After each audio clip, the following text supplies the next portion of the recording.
Bonjour à tous, j'espère que vous allez bien. Aujourd'hui, on se retrouve pour la vidéo donc, où je vous montre ma watchlist. Donc, on se retrouve directement sur le site Graham du youtubeur Guillaume qui est très intéressant. Ça fait 3 fois d'affilée que j'en parle. N'hésitez pas à regarder mes précédentes vidéos. Donc, une vidéo sur ma checklist et mes actions au mois d'avril. Donc ici on parle investissement, finance, le but c'est qu'on grandisse ensemble et qu'on soit de plus en plus fort sur le milieu financier pour faire croître au maximum notre portefeuille d'actions. Donc aujourd'hui je vais regarder avec vous ma watchlist sur Graham. Donc ce qui est vraiment bien c'est que on peut mettre un prix cible et voir le prix actuel. Comment je fixe le prix cible? Donc, je regarde tout d'abord la valorisation en prenant bien sûr, si vous regardez Guillaume, vous comprendrez, en ne prenant pas les SBC. Si vous ne regardez pas, n'hésitez pas à vous renseigner sur les SBC. Mais les SBC, c'est donc des rémunérations en actions qui sont données aux employés des entreprises.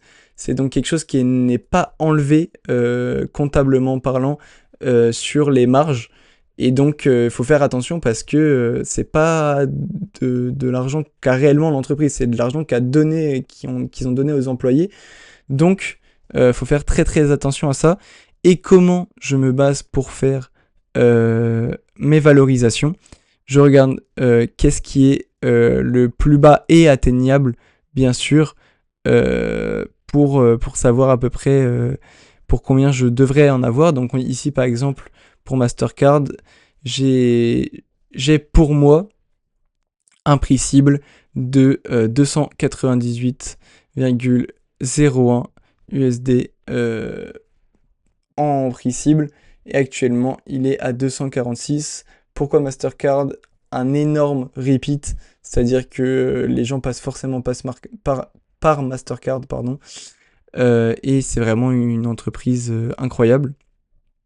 Ensuite, on a Adobe, donc tout le monde connaît la suite Adobe, qui eux réalisent franchement une croissance incroyable, une croissance du free cash flow géniale, ROCE bien, une marge sur free cash flow qui est très intéressante, 27,64, c'est très bien. Et donc par la valorisation, pareil, je retire les SBC ici, je mets price sur free cash flow sans SBC.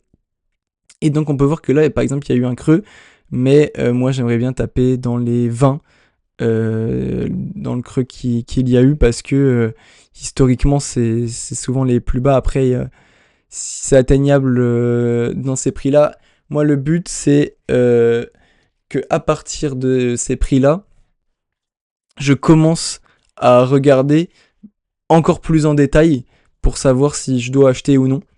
Et donc ici, vous voyez 329,79. Est-ce que j'ai retrouvé la même chose? Non. Donc je visais encore plus bas, ça veut dire pour cette valorisation.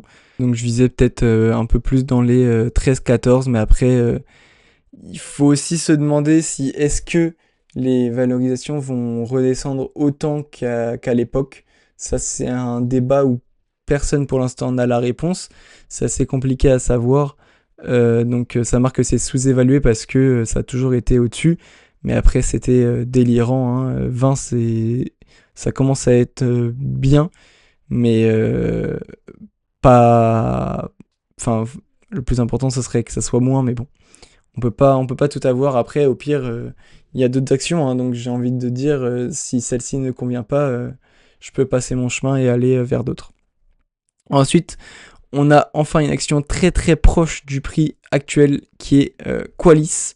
Donc ici, par exemple, je crois que je me souviens que c'était toujours très haut. Hein, voilà. Ça a toujours été autour des 20, 25, etc.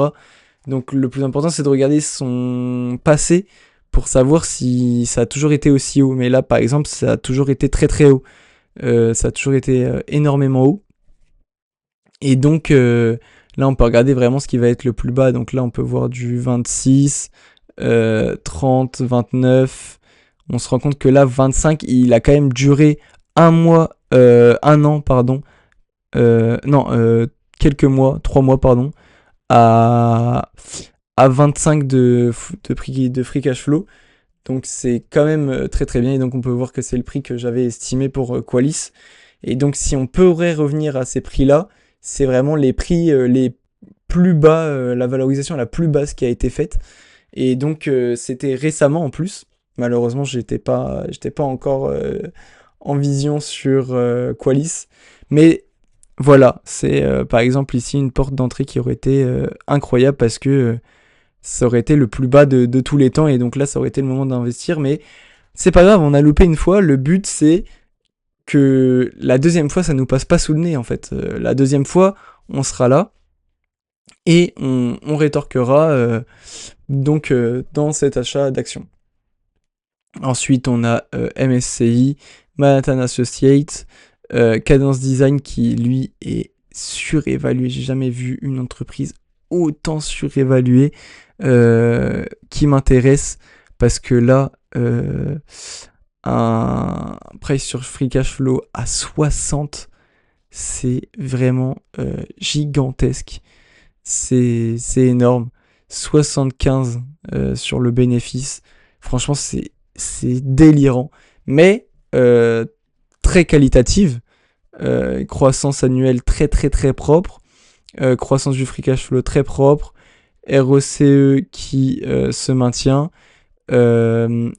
Un flux de trésorerie avec un free cash flow sans SBC à 15,66. Franchement, c'est très très propre, mais beaucoup trop surévalué pour l'instant. Et Fortinet également, qui a explosé actuellement. On peut voir, moi j'aurais dû l'acheter là, mais encore une fois, j'avais pas la vision. Hein. 19, 20, vous voyez, et en plus ça a été plusieurs fois. Hein. 15, là il y a eu 17, c'est dans ces eaux-là hein, que ça redescend.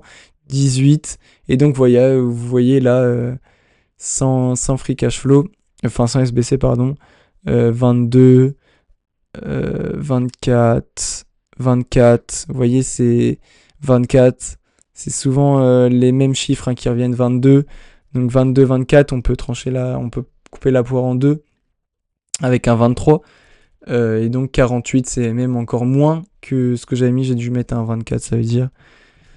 Ouais, voilà. Et donc voilà, donc j'ai fait ça pour chaque.